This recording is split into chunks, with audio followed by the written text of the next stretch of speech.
అన్నదాత అన్నదాత మీ అన్నదాత చెమటోడ్చి ఆహారాన్నందించే రైతన్న అనునిత్యం నీ కండదండగా నిలిచే నేస్తం ఎవరన్నా అన్నదాత అన్నదాత మీ అన్నదాత.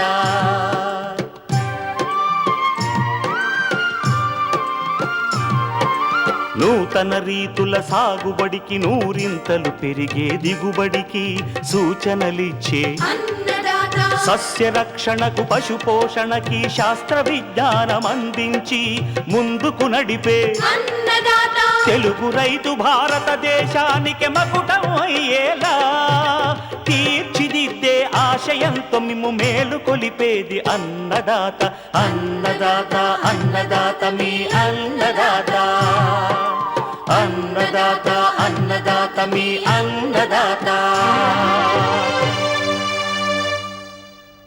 అన్నదాత ప్రేక్షకులకు నమస్కారం. ఈనాటి ముఖ్యాంశాలు: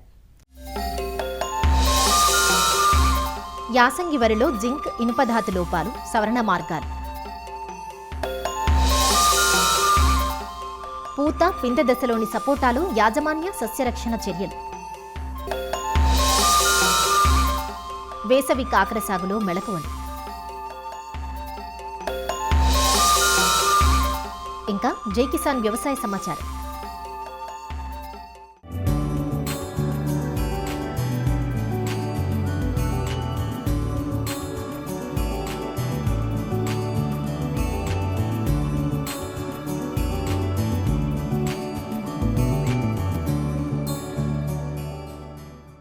ఏమాత్రం నీటి వసతి ఉన్నా రైతులు సాగుకు మొగ్గు చూపే ధాన్యపు పంట వరి.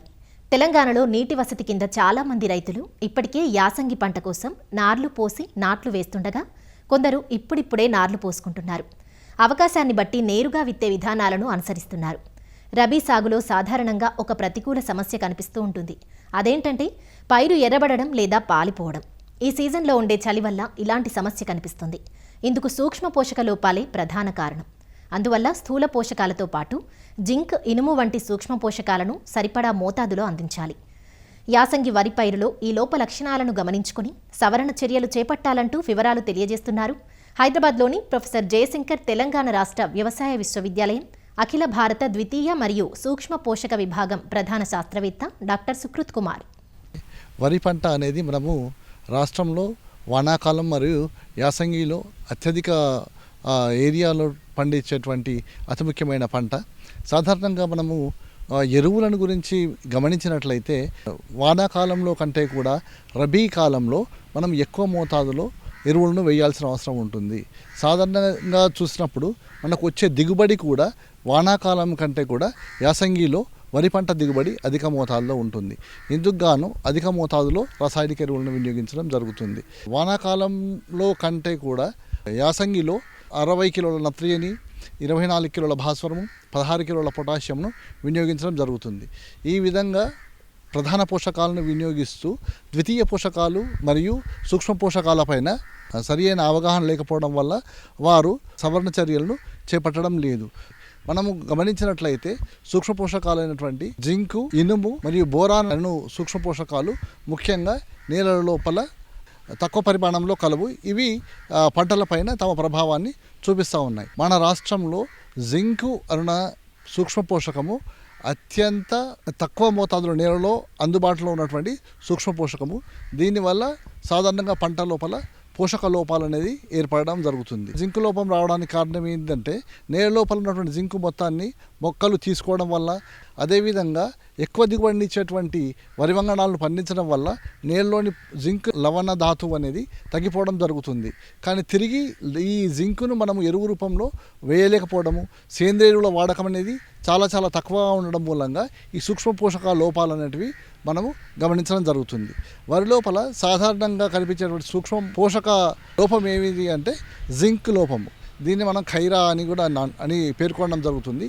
వరి పంటలోని పైనుండి గమనించినప్పుడు 3 లేదా 4వ ఆకు లోపల మధ్య ఈన పాలిపోయినట్లుగా ఉండడం జరుగుతుంది. ఒకవేళ ఈ జింక్ ధాతు లోపం కనుక మరీ పెరిగినట్లయితే ఈ ఆకులు ఎండిపోయి పైన ఉన్నటువంటి ఆకులు అంటే ముదురు ఆకుల లోపల తుప్పు రంగు మచ్చలు ఏర్పడతాయి, ఆకులు గిడసబారతాయి.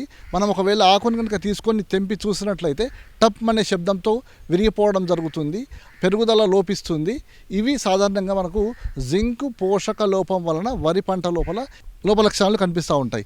అదేవిధంగా మొక్కజొన్నలోను, వంగ లాంటి పంటల్లోనూ ఈ జింక్ లోప లక్షణాలను మనము గమనించవచ్చు. ఈ జింక్ లోప నివారణకు గాను సాధారణంగా నేలలో ప్రతి రబీ పంట కాలంలో 20 కిలోల జింక్ సల్ఫేట్ను ఎకరానికి వాడుకున్నట్లయితే ఈ జింక్ లోపాన్ని మనము సవరించుకునేటువంటి అవకాశం ఉంటుంది. ఒకవేళ నేలలు కనుక చౌడు నేలలు అయినటువంటైతే ఈ జింక్ సల్ఫేట్ యొక్క పరిమాణాన్ని డబుల్ అంటే రెట్టింపు చేసుకొని వేసుకోవాల్సినటువంటి అవసరం ఉంటుంది. పంట పెట్టినాక, పంట ఉన్నప్పుడు కనుక ఈ జింక్ లోపం కనుక ఏర్పడినట్టయితే ఈ జింక్ లోప నివారణకు గాను 2 గ్రాముల జింక్ సల్ఫేట్ను 1 లీటర్ ద్రావణానికి కలిపి 5 రోజుల వ్యవధిలో 2 నుండి 3 సార్లు పిచికారీ చేసుకున్నట్లయితే జింక్ లోప నివారణ జరిగి మనకు కావాల్సినటువంటి అధిక దిగుబడులు పొందే అవకాశం ఉంటుంది. జింక్ సల్ఫేట్లో సుమారు 21% వరకు జింక్ ఉంటుంది. అదేవిధంగా వరి పంట లోపల గమనించదగినటువంటి రెండవ పోషక లోపం ఏదైనా ఉంది అంటే ఇనుపు ధాతు లోప లక్షణాలను మనం గమనించినట్లయితే ఆకులు అనేటివి తెలుపు రంగుకు మారిపోయి ఎండిపోవడం జరుగుతుంది, మొక్క అనేది పెరగకుండా ఉండడం జరుగుతుంది. దీని లోప నివారణకు గాను 2 నుంచి 5 గ్రాముల ఐరన్ సల్ఫేట్ని 0.5 నుండి 1 గ్రామ్ నిమ్మ ఉప్పుతో కలిపి మనము పిచికారీ చేసుకున్నట్లయితే ఇనుప ధాతు లోపాన్ని నివారించుకోవచ్చు. ఈ విధంగా సూక్ష్మ పోషకాలను మనము నివారణ చర్యలు చేపట్టడం ద్వారా అధిక దిగుబడులు పొందవచ్చు.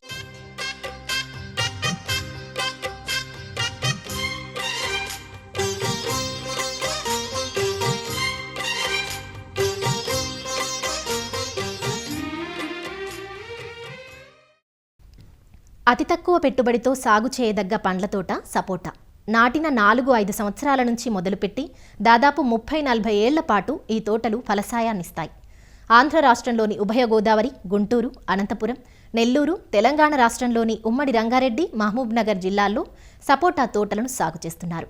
ప్రస్తుతం తోటలు పిందె దశ నుంచి కాయ ఎదిగే దశ వరకు ఉన్నాయి.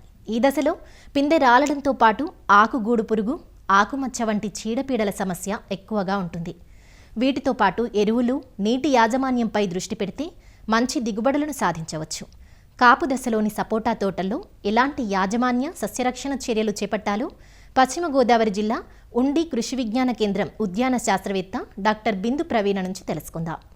సపోటా తోటలను చూసుకున్నట్లయితే కూడా తోటలన్నీ కూడా మొగ్గ విచ్చుకోవడంతో పాటు కాయ ఏర్పడి కాయ ఎదుగుదల దశల్లో ఉన్నాయి. ఎరువుల విషయానికి వస్తే కాయ ఏర్పడి కాయ ఎదుగే దశల్లో ఉన్నప్పుడు మనం ఎరువులను సంవత్సరానికి అందించే మోతాదులో 1.3% వంతును మనం మొక్కలకు అనేది అందించాలి. చెట్ల వయసును బట్టి మనము అందించే ఎరువుల మోతాదు ఆధారపడి ఉంటుంది.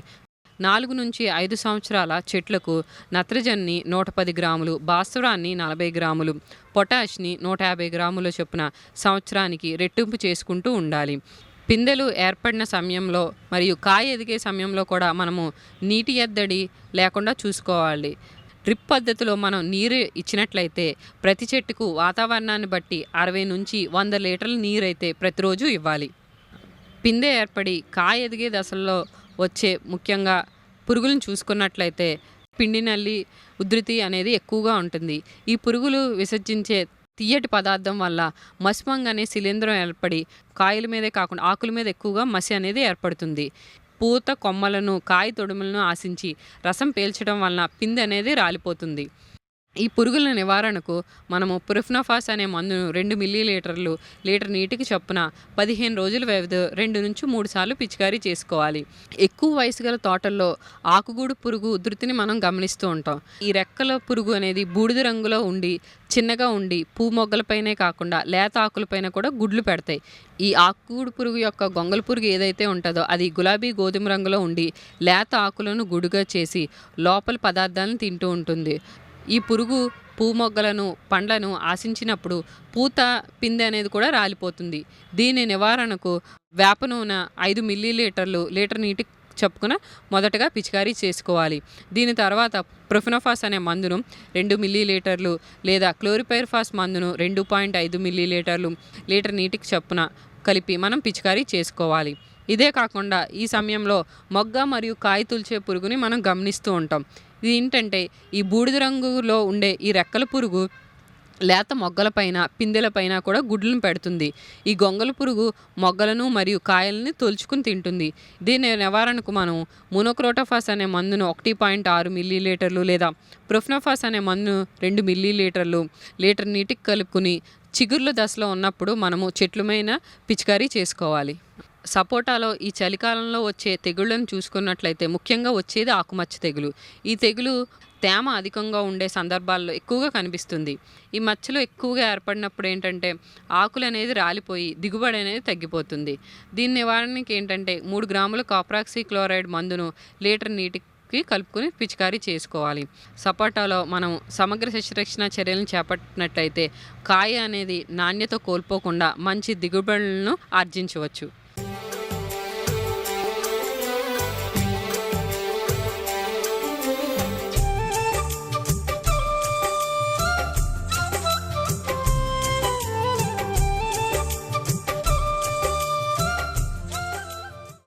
వేసవి కాలంలో తీగజాతి కూరగాయలకు ఎక్కువ డిమాండ్ ఉంటుంది. ఎక్కువగా కాకర, బీర, సొర, దోస వంటి పాదు కూరగాయలకు రైతులు ప్రాధాన్యమిస్తారు. ఇందులో కాకరకు విశిష్టమైన స్థానం ఉంది. మిగతా తీగజాతి కూరగాయలు 100 నుండి 120 రోజుల్లో పూర్తయిపోతే కాకర ఎక్కువ రోజులు కాపునిస్తుంది. అధిక దిగుబడినిచ్చే సంకర జాతి రకాలు అందుబాటులో ఉండడం, 4 నెలల పాటు నిరంతర పరసాయం తీసుకునే అవకాశం, స్థిరమైన మార్కెట్ ఉండడంతో శాశ్వత పందేళ్లు ఏర్పాటు చేసుకొని కాకర సాగుకు మొగ్గు చూపిస్తున్నారు. అయితే వేసవిలో ఉండే అధిక ఉష్ణోగ్రతలకు ఆడపూలతో పోలిస్తే మగపూల నిష్పత్తి ఎక్కువగా ఉండి దిగుబడి తగ్గే ఆస్కారం ఉంటుంది. దీంతోపాటు పండు ఈగ సమస్య కూడా ఉంటుంది. వీటిని ఎదుర్కొంటూ 6 నెలల పంటకాలం కలిగిన కాకర నుంచి ఎకరాకు 20 టన్నుల అధిక దిగుబడి పొందే అవకాశం ఉంది. వేసవి కాకర సాగులో ఎలాంటి మెలకువలు పాటించాలో ప్రొఫెసర్ జయశంకర్ తెలంగాణ రాష్ట్ర వ్యవసాయ విశ్వవిద్యాలయం, నాగర్ కర్నూలు జిల్లా పాలెం కృషి విజ్ఞాన కేంద్రం ఉద్యాన శాస్త్రవేత్త డాక్టర్ ఏ శంకర్ నుంచి తెలుసుకుందాం. వేసవిలో పండించే తీగజాతి కూరగాయలలో కాకర ముఖ్యమైనది.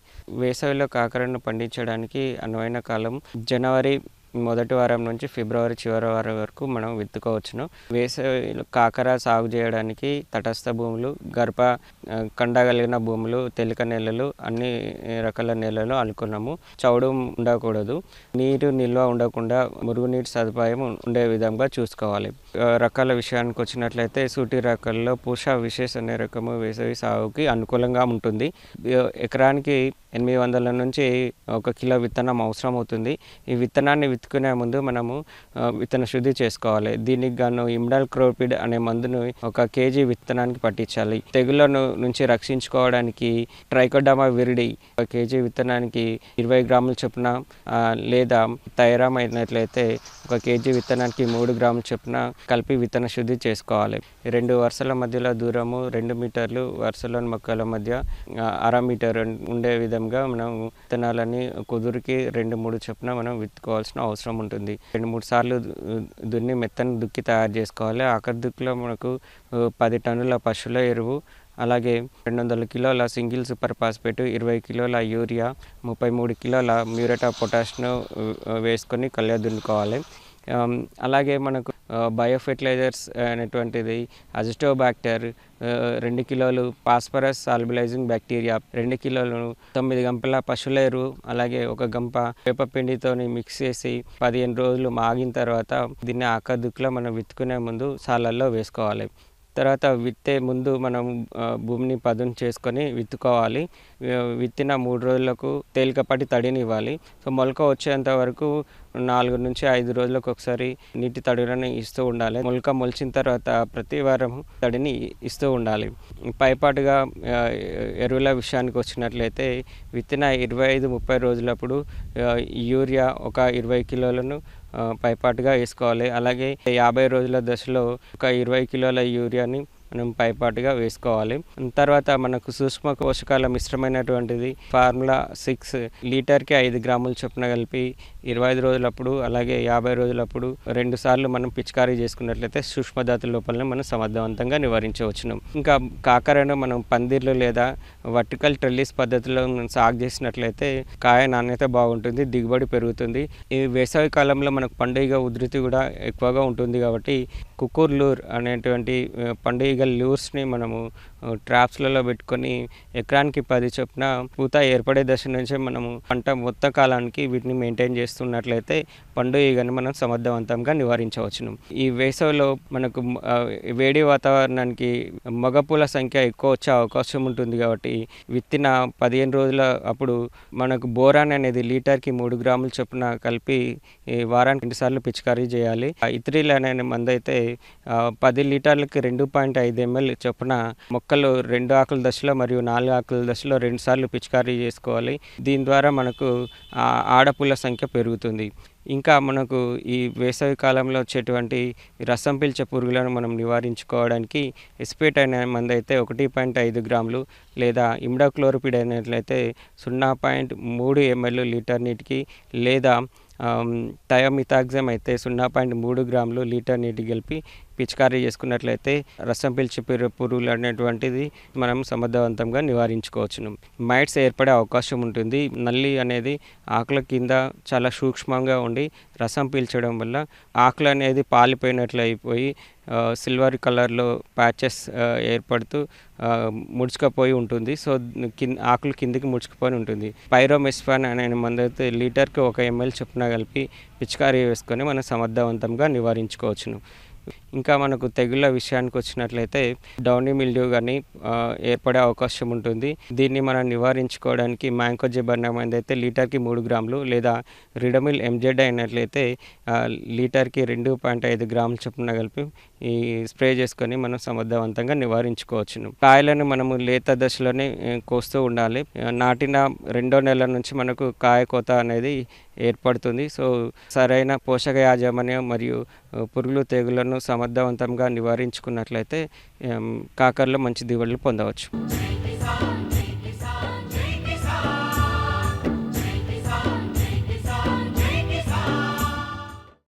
వ్యవసాయ సమాచారం ఇప్పుడు జై కిసాన్లో చూద్దాం. ఈ ఏడాది ధాన్యం ధరలు ఆశాజనకంగా కొనసాగుతున్నాయి. పచ్చి ధాన్యానికే బస్తాకు 1700 నుంచి 1800 రూపాయల వరకు ధర పలుకుతోంది. మిగ్జాన్ తుపాను తర్వాత కొంతమేర మార్కెట్ తగ్గినప్పటికీ ప్రస్తుతం 1800 రూపాయల వరకు నడుస్తోంది. గుంటూరు జిల్లాలో అత్యధిక విస్తీర్ణంలో సాగయ్యే బీపీటీ 5204కు గరిష్ట ధరలు దక్కుతున్నాయి. సాధారణంగా పాత ధాన్యం నిల్వలు కొత్త పంట వచ్చిన తర్వాత కొంతకాలం వరకు కూడా ఉండటం పరిపాటి. అయితే ఈ ఏడాది పాత నిల్వలు పూర్తిగా వినియోగమవడంతో కొత్త పంటకు గిరాకీ వచ్చింది. దీనికి తోడు నాగార్జున సాగర్ ఆయకట్టు పరిధిలోని ఉమ్మడి కృష్ణ, గుంటూరు, ప్రకాశం, నల్గొండ, కర్నూలు జిల్లాల్లో వరి సాగు నిలిచిపోవటం, తుపానుకు చాలా చోట్ల పంట నష్టపోయి ధాన్యానికి కొరత ఏర్పడవచ్చన్న అంచనాలు మార్కెట్ను పెరిగేలా చేశాయి. ఆంధ్రప్రదేశ్లో ఈ ఖరీఫ్లో సాధారణ వరి సాగు విస్తీర్ణం 15.5 లక్షల హెక్టార్లు కాగా 13 లక్షల హెక్టార్లలో మాత్రమే సాగైంది. రబీలోనూ 8 లక్షల హెక్టార్లలో వరి సాగవ్వాల్సి ఉండగా వర్షాభావ పరిస్థితులు, కాల్వలకు నీటి సరఫరా లేకపోవడంతో సాగు మందగిస్తోంది. ఈ అంశాలు ధాన్యం ధరలు ప్రియం కావటానికి కారణమవుతున్నాయి. బియ్యం ఎగుమతులను నిషేధించటం కూడా డిమాండ్కు కారణమని రైస్ మిల్లర్ యజమానులు విశ్లేషిస్తున్నారు. ధాన్యం రేట్లు ఈ సంవత్సరం ఆశాజనకంగానే మొదలైంది. ఎందుకంటే గత సంవత్సరం ఉన్నటువంటి పంట తక్కువగా పండటం వలన అవన్నీ కూడా మార్కెట్లో వినియోగం అయిపోయి నిల్వలు లేకపోవటం వలన కొత్త ధాన్యం మార్కెట్లో కొనుగోలు చేసి మిల్లర్లు వెంటనే స్టీమ్ రైస్గా తయారు చేసి మార్కెట్కి పంపుతూ ఉన్నారు. ఆ సందర్భంలో రైతుకి నెమ్ము శాతంతో కూడినటువంటి ధాన్యానికి కూడా 17 నుంచి 1800 రూపాయలు రైతుకి కళ్ళం దగ్గరే ఇచ్చేసి కొనుగోలు చేయటం ఎక్కువ భాగం. ఒరిజినల్గా నాణ్యమైన 5204 వెరైటీని కొనుగోలు చేస్తూ ఉన్నారు. కొంచెం అందులోనే సెకండ్ వెరైటీగా ఉన్నట్టుని ఒక 50 రూపాయలు 100 రూపాయలు తక్కువగా కొనుగోలు చేస్తున్నారు. నాగార్జున సాగర్ కుడి కాలువ కింద సాగు చేయాల్సిన సుమారుగా 4 లక్షల ఎకరాల్లో వరికి నీళ్ళవని పరిస్థితి. అలాగే టైలెండ్గా పశ్చిమ డెల్టా కింద ఉన్నటువంటి ఆ భూములకు కూడా, ప్రకాశం జిల్లాలో ఉన్న భూములకు కూడా నీళ్లు ఇవ్వలేనటువంటి పరిస్థితులు. ఈ స్థితిలో దాదాపు 5-6 లక్షల ఎకరాలు సాగులోనే తక్కువ జరిగింది. ఇదే సమయంలో పంట కోత మొదలుపెట్టిన తర్వాత ఒక్క వారం రోజుల పాటు సజావుగా నడిచింది అన్న తర్వాత వెంటనే మిచాంగ్ సైక్లోను ఏర్పడటం. గతంలో ఎక్కడైనా సరే ఇలాంటి సైక్లోనిక్ ఎఫెక్ట్ అయితే 1-2 జిల్లాల మీదే ఆ ప్రభావం ఉండేది. ఈ సంవత్సరం శ్రీకాకుళం దగ్గర నుంచి గుంటూరు, ప్రకాశం జిల్లాలో కొంత ప్రాంతం వరకు కూడా ఈ మిచాంగ్ సుపాంగ్ తుఫాన్ ప్రభావం వలన అన్ని జిల్లాల పంటలు కూడా దెబ్బతిన్న పరిస్థితులు. అంతకుముందు అన్ని దేశాలకి ఫ్రీగా మనకు ఉన్నటువంటి అగ్రిమెంట్ల ప్రకారంగా ఎగుమతులు జరుగుతూ ఉండేది ఫుడ్ గ్రెయిన్స్లో. అలాంటి దాన్ని ఇక్కడ ధాన్యము ధరలు ఎల్నినో ప్రభావంతో దేశవ్యాప్తంగా కూడా వరి పంట దిగుబడి తగ్గుతుంది అనే భావంతో ఎగుమతులకి నిలిపివేయటం జరిగింది. గత 2 నెలల క్రితం కొన్ని దేశాల నుంచి, ఆఫ్రికన్ కంట్రీస్ నుంచి ఆహార పదార్థాల కొరత తీవ్రంగా ఉంది కాబట్టి కొంతమేరకైనా సరే కన్సిడర్ చేయమని చెప్పి మన ప్రధాని గారిని కోరిన సందర్భంలో 5 దేశాలకు మాత్రం పరిమిత సంఖ్యలో బియ్యం ఎగుమతికి అనుమతించడం జరిగింది. ఇక భవిష్యత్తులో ఎక్స్పోర్ట్కి అనుమతులు ఇస్తారు అని అనుకోము. రాష్ట్రంలోనే మరీ ముఖ్యంగా గుంటూరు జిల్లాలో, కృష్ణా జిల్లాలో కొంత ప్రాంతంలో సన్న రకాలు పండించేది లిమిటెడ్ ఏరియానే. ఆ సన్న రకాలే కన్జంప్షన్ వెరైటీలు కాబట్టి వాటికి చాలా డిమాండ్ ఉంది. ఏటా కోతలు జరిగే సమయంలో బస్తా ధాన్యం రేటు 1000 నుంచి 1300 రూపాయల దాకా పలికేదని, ఈ ఏడాది మాత్రం 500-600 అధికంగా పలుకుతోందని రైతులు అంటున్నారు. సాగు తగ్గటం, తుపాను వల్ల ధాన్యం కొరత ఏర్పడటంతోనే ఈ ధరలు పలుకుతున్నాయని, కనీసం బస్తా రేటు 2500 రూపాయలు పలికితేనే కొంత ఊరట కలుగుతుందని చెబుతున్నారు. పోయిన సంవత్సరం వరకు తక్కువగానే ఉంది ధాన్యం మార్కెట్ రేటు. రైతు గిట్టుబాటు ధరలో లేదు. 1000 దగ్గర నుంచి 1300 అనేది తక్కువ, 1000, 1100 అట్లా ఎక్కువగా నడిచింది. నిలవదారుల పరిస్థితి డబ్బుండి కొని నిలవ పెడదామని చెప్పని ఊగిసలాడుతున్నారు, కానీ వాళ్ళు అనుకున్న ధాన్యం దొరకట్లే. వాళ్ళకి నాణ్యమైంది వచ్చేవాడికి 30% కూడా రాదు. యావరేజ్ని చూసుకుంటే 30% వచ్చింది. రైతు దగ్గర సరికే సరిగ్గా లేదు, కానీ రేటు మాత్రం కనీవిని ఎరగని రీతిలో గత సంవత్సరాల కంటే కూడా ఈ సంవత్సరం ఉండటానికి మంచి అవకాశాలు ఉన్నాయి. తుఫానుకు 1600, 1700 కొన్న ధాన్యాన్ని ఈ రోజున ఏడన్నా ఒక 1000 బస్తా మంచిది ఉందంటే 2000 రూపాయల వరకు కొనే సూచనలు వాళ్ళు ఖచ్చితంగా చూపిస్తున్నారు. ఇప్పుడు మార్కెట్ 1800 దగ్గర నుంచి 1950 దగ్గరకి జరుగుతుంది. తుఫానుకు ముందు 1700 దగ్గర నుంచి 1500 వరకు కొన్నారు. ఈ సంవత్సరం మొదటి నుంచి ఊపుగానే ఉంది. అర్థమైపోతుంది ధాన్యం ఎక్కడ సరిగ్గా పండలేదు, మన బెల్టేని పండింది, మన బెల్ట్కే తుఫాన్ చెప్పాడు అని చెప్పని మా ఊళ్ళో 70% ఎట్లా కొయ్యగలిగారంటే ఆ వాతావరణంలో దొరకకూడదని చెప్పని కోసి 1500 కాడ నుంచి 1700 లోపు అమ్మి నష్టపోయారు. 15 రోజుల్లో 200 రూపాయలు తేడా వచ్చింది. అయితే దిగుబడి తగ్గింది. ఆ రోజు 40 అయ్యాయి, ఇవాళ 30 అవుతున్నాయి. ఈ రోజున 2000 రూపాయలకి తగ్గకుండా, మొన్న గతంలో 1500, 1700 కొన్నప్పుడు కూడా 2000 రూపాయలు తగ్గకుండా ఉంటే బాగుండేది. ప్రస్తుతం అధిక వినియోగంలో ఉన్న సన్న రకాలకు మార్కెట్లో మంచి డిమాండ్ నెలకొంటోంది. ఈ ఏడాది ధాన్యం దిగుబడులు తగ్గిన నేపథ్యంలో రానున్న రోజుల్లో ధరలు మరింత పుంజుకోవచ్చని మార్కెట్ వర్గాలు సైతం అంచనా వేస్తున్నాయి. మరిన్ని విభిన్న అంశాలతో రేపటి అన్నదాతలు మళ్ళీ కలుసుకుందాం. అంతవరకు సెలవు. నమస్కారం. అన్నదాతలు తమ సందేహాలు, సమస్యలను 1800-425-4085 టోల్ ఫ్రీ నంబర్లో ఉదయం 10 నుంచి 11 గంటల మధ్య పని దినాల్లో సంప్రదించగలరు. ఈ కార్యక్రమాన్ని యూట్యూబ్లో www.youtube.com/annadaata ETV లింక్ ద్వారా వీక్షించవచ్చు.